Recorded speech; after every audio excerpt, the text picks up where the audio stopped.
আমাদের গর্বের অতিথি, আমাদের মাদ্রাসার সম্মানিত সভাপতি, তিনি এখানে প্রধান অতিথি, তিনি এখানে সভাপতি। কি বলেন? হ্যাঁ, এটা কন্ট্রোভার্সি বাস, তাই তো? মাশাআল্লাহ। আমাদের সৌভাগ্য যে আমরা একজন সম্মানিত সুযোগ্য ইসলাম প্রিয় অনেক মানবিক ব্যক্তিত্বকে আমরা জেলা প্রশাসক হিসাবে পেয়েছি। আপনাদের সাথে নিয়ে আমরা তাকে আন্তরিকভাবে ধন্যবাদ জানাই। তিনি একা আসেন নাই, তার ছেলেকে সাথে নিয়ে, যার জন্য আপনারা এবং আমরা দোয়া করি যে আমরা আমাদের সম্মানিত ডিসি সাহেবের চেয়ে অনেক বড় করেন তার ছেলেকে। কি আপনারা আমিন বলেন? আমি ছেলেকে নিয়ে এসেছেন এই মাদ্রাসাকে দেখানোর জন্য, আমরা তার জন্য দোয়া করেছি। আপনাদের কাছে দোয়া চাই। স্টেজে বসা অন্যান্য সম্মানিত নেতৃবৃন্দ, মেহমানবৃন্দ, হযরত ওলামায়ে কেরাম, সম্মানিত উপস্থিতি, চারিদিকে টিভিখাই নাই, একেবারে জায়গা নাই, ময়দান সব ভরে গেছে।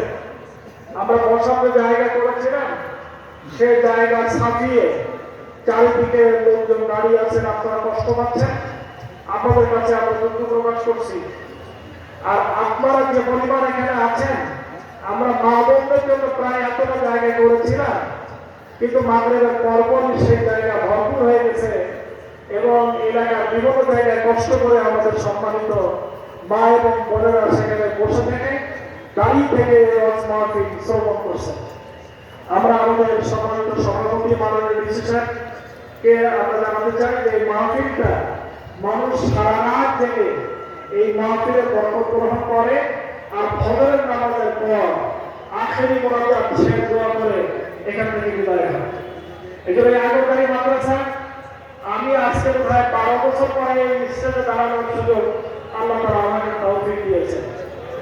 আমি আসতে চাইলে বলা হতো যে আপনি যাবেন না, মেহরবানি করে আপনি গ্রেপ্তার হয়ে যাবেন, আপনি অ্যারেস্ট হবেন।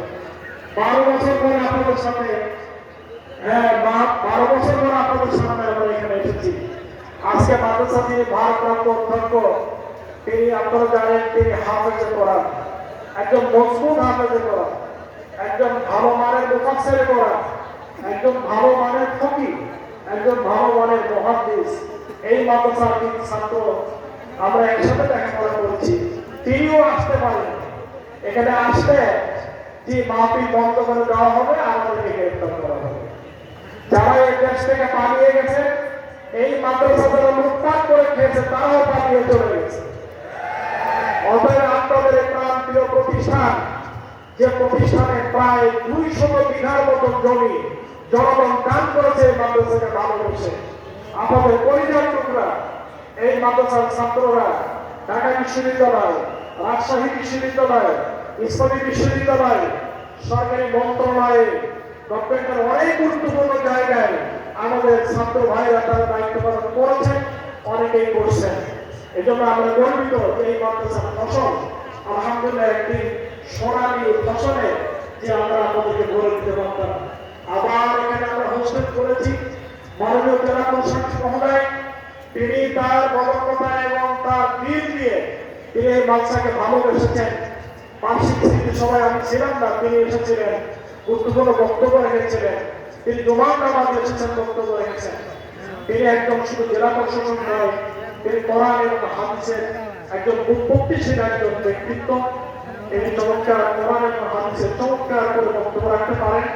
আপনারা পরম ধৈর্যের সাথে তার অত্যন্ত মূল্যবান বক্তব্য আপনারা শুনবেন। তিনি আমাদের সামনে দিক নির্দেশনামূলক বক্তব্য রাখবেন এবং আমাদের জন্য দোয়া করবেন। তার জন্য আপনাদের এবং আমাদের অনেক দোয়া থাকলো।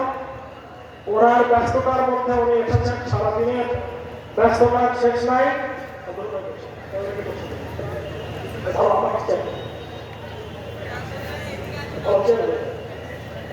সম্মানিত উপস্থিতি, তো এখন আপনাদের ধৈর্য, আমরা দাঁড়িয়ে আছেন অনেক ভাই, রাস্তাঘাট চারিদিকে রাস্তা পর্যন্ত ভরপুর হয়ে গিয়েছে।